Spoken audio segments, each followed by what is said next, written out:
I'm 84 years old, and I need to tell you something that nearly killed me to learn.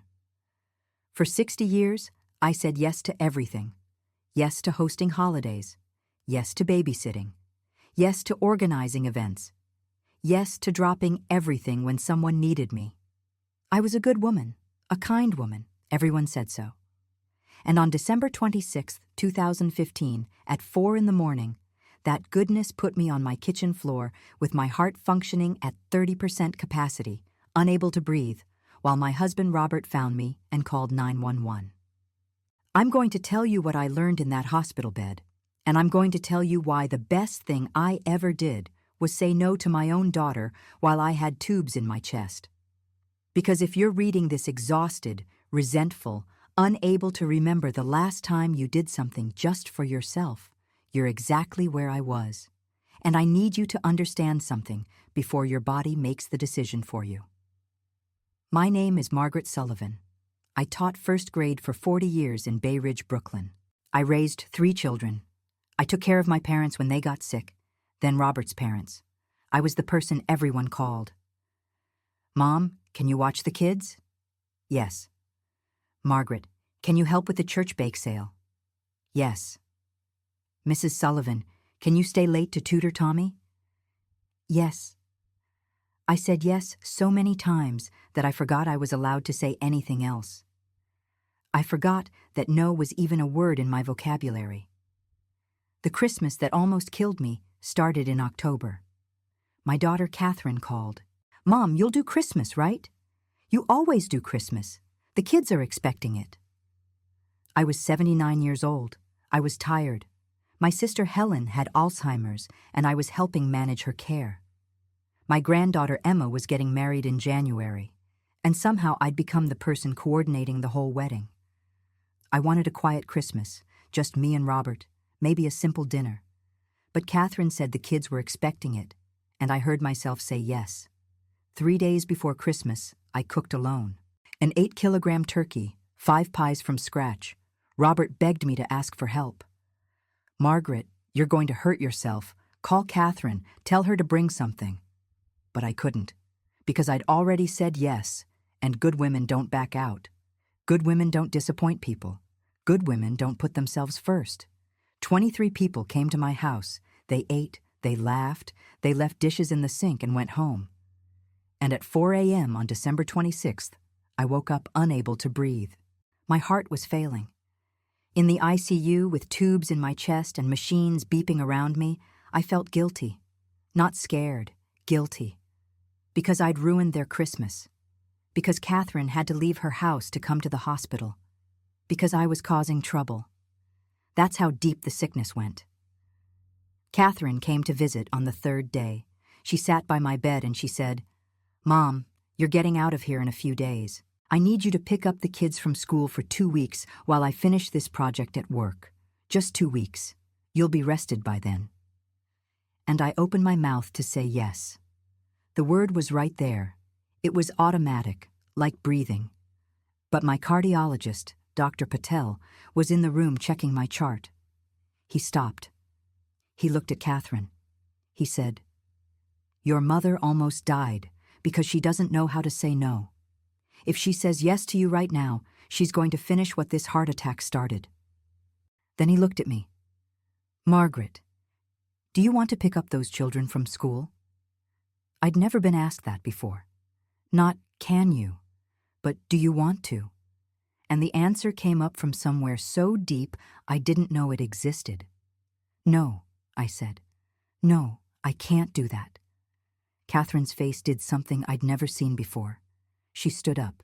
She said, I can't believe you're being selfish right now. And she left. She didn't visit me again before I was discharged. She didn't call for a week. Then a month. Then 6 months. My daughter stopped speaking to me because I said no while I was recovering from a heart attack. And you know what I learned? That silence taught me more than 60 years of saying yes ever did. Let me tell you what I figured out, and it took me almost dying to understand it, so maybe I can save you some pain. First thing, when you say yes, but you mean no, you're not being kind. You're lying. I thought I was being loving. I thought I was being selfless. But every time I said yes, when I wanted to say no, I was teaching people that my needs didn't matter. I was teaching my children that love means erasing yourself. I was teaching my grandchildren that women exist to serve. That's not kindness. That's cowardice dressed up in a pretty dress. Real love requires honesty. If I told Catherine in October, "I'm tired, I can't do Christmas this year, let's do something simple at your house," she might have been disappointed, but I wouldn't have ended up in the ICU. And she would have learned that her mother was a human being with limits, not a machine that existed to make her life easier. Here's what kills me. For 40 years, I taught first graders to use their words, to say, "I don't like that," when someone took their toy, to stand up for themselves. But I couldn't do it myself. I taught those children better than I lived. Second thing, and this one is harder. The people who truly love you will respect your boundaries. The people who don't respect your boundaries never loved you. They loved what you did for them. When Catherine stopped speaking to me, I was devastated. My daughter, my firstborn, the baby I nursed and raised, was punishing me for nearly dying. But my son Michael, he called every day. He said, "Mom, I'm sorry I let you do everything. I'm sorry I didn't help with Christmas. I'm sorry I took advantage." My daughter Jennifer came over with groceries. She said, "You should have said no years ago. We would have figured it out." The people who loved me understood. The person who'd been using me couldn't handle it when the service stopped, and that told me everything I needed to know about what our relationship actually was. I had a friend, Dorothy Chen. We taught together for 35 years. Dorothy was what everyone called difficult. She said no all the time. "Can you cover my recess duty?" "No." "Can you help with the fundraiser?" "No, I have plans." "Can you babysit my kids this weekend?" "Are you going to pay me?" Dorothy's children complained about her constantly. "Mom's so selfish. Mom never helps. Mom only thinks about herself." But here's what I noticed. When Dorothy's kids needed her for something real, something important, they called and they asked respectfully, "Mom, I know you're busy, but I really need help. What works for you?" They didn't demand. They didn't assume. They didn't guilt her. Dorothy's 86 now. She's healthy. She goes to yoga 3 times a week. Last year she went to Thailand for a month. Her kids call her and ask what works for her schedule. My kids, before the heart attack, they'd call and tell me what I was doing. "Mom, you're watching the kids Saturday." Not asking, telling. Because I'd trained them for 60 years that I had no schedule, no life, no needs that mattered. Dorothy tried to warn me. In 2010, we were having coffee and I was complaining about being exhausted. She said, "Margaret, why do you do this to yourself? Just say no." I said, "I can't. They need me." She said, "No, they're lazy. There's a difference." I was offended. I thought she was cruel. Now I know she was the only person who loved me enough to tell me the truth. Third thing, you teach people how to treat you. For 60 years, I taught everyone in my life that my time, my energy, my health didn't matter. I taught them that they could call at any hour and I'd drop everything. I taught them that they didn't need to say please or thank you because helping them was my job. And they learned exactly what I taught them. When I finally said no, they were shocked, angry, offended, because I'd changed the rules of a game I'd been playing my whole life. But those rules were killing me. Catherine didn't talk to me for 6 months, March to September 2020. The longest 6 months of my life. I cried every day for the first month. Robert held me and said, "She'll come back. And if she doesn't, you still did the right thing." In June, Michael told me Catherine was struggling. Her kids were out of control. She was overwhelmed at work. She'd been calling other people to help and discovering that nobody else would drop everything the way I always had.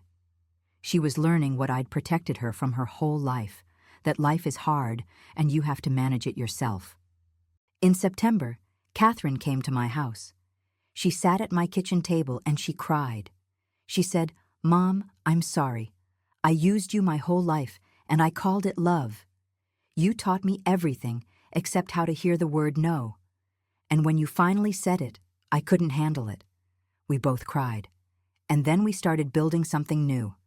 A relationship where I was a person, not just a mother. Where she asked instead of demanded. Where I could say no without losing her.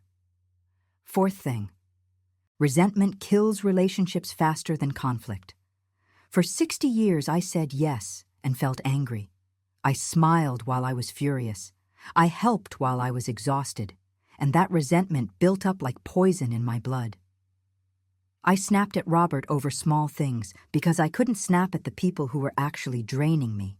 I was cold to Catherine while I was doing everything she asked because I resented her for asking, but I resented myself more for saying yes. That poison was worse than any argument would have been. If I'd said no 30 years ago, Catherine might have been upset for a week. But we would have had an honest relationship. Instead, I gave her 30 years of fake yeses and real resentment. I gave her a mother who was exhausted and bitter, who said, "Of course I'll help," with a tight smile and dead eyes. She knew I was unhappy, but I never told her why. I never gave her the chance to do better because I never told her the truth. The day I said no in that hospital room, I felt terror. But underneath the terror was something I hadn't felt in decades. Relief. Pure, clean relief. Like I'd been holding my breath for 60 years and finally exhaled. Fifth thing, and this is the one I need you to really hear. Self-love is not selfish. It's the foundation of everything else. I thought putting myself last was noble. I thought it made me a good mother, a good wife, a good teacher, a good person. But here's what actually happened. I modeled self-erasure for my daughters. I taught my sons that women exist to serve. I taught my grandchildren that love means suffering in silence. And I almost died having taught them nothing useful about how to actually live. Robert died 3 years ago. He was 81. In his last month, he held my hand and said, "I'm glad you learned to say no. I'm glad you got to be selfish for a few years. I wish I'd made you do it sooner." He was right. The 5 years after my heart attack were the best years of our marriage. Because I was finally present. I wasn't exhausted and resentful. I could actually enjoy our time together because I wasn't giving everything I had to everyone else. I'm 84 now. I see my grandchildren when I want to see them. I went to Ireland last year, something I'd wanted to do since I was 30. I sleep 8 hours a night. I have coffee with friends on Tuesday mornings. I read books. I do nothing sometimes. And my relationships with my children are better than they've ever been because they're real now. They're honest. When Catherine asks me for help, she actually asks. And sometimes I say yes, and sometimes I say no. And she says, "Okay, thanks for letting me know." And she figures it out. The people I was so afraid of disappointing, they're fine. Better than fine. They learned to be competent adults. They learned to respect boundaries. They learned that love doesn't mean unlimited access to someone's time and energy. I didn't ruin them by saying no. I saved them, and I saved myself. But I think about December 26th, 2015 all the time. I think about lying on that kitchen floor, unable to breathe, feeling guilty for ruining Christmas. I think about how close I came to dying because I couldn't say one simple word. I think about all the years I lost being tired and angry and resentful because I thought being good meant being available. And I can't get those years back. I can't have another Christmas with Robert where I'm actually present instead of exhausted. I can't go back and teach my younger children that their mother was a person with needs and limits. That's gone, but you still have time. If you're reading this and you're tired and you just said yes to something you didn't want to do, and you can feel that resentment building in your chest like it built in mine for 60 years, listen to me. Stop. Right now. Pick up the phone.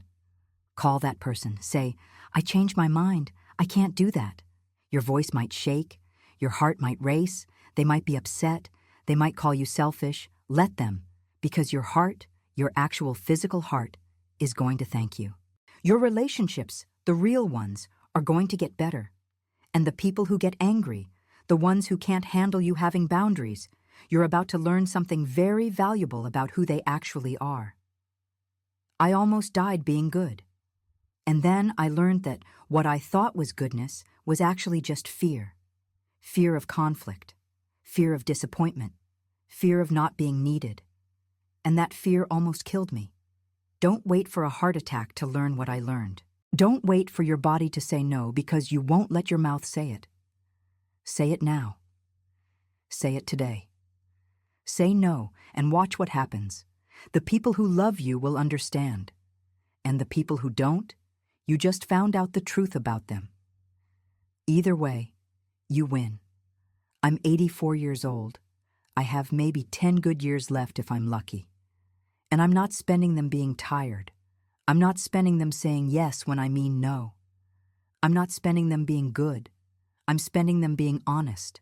And it turns out that's what love actually is.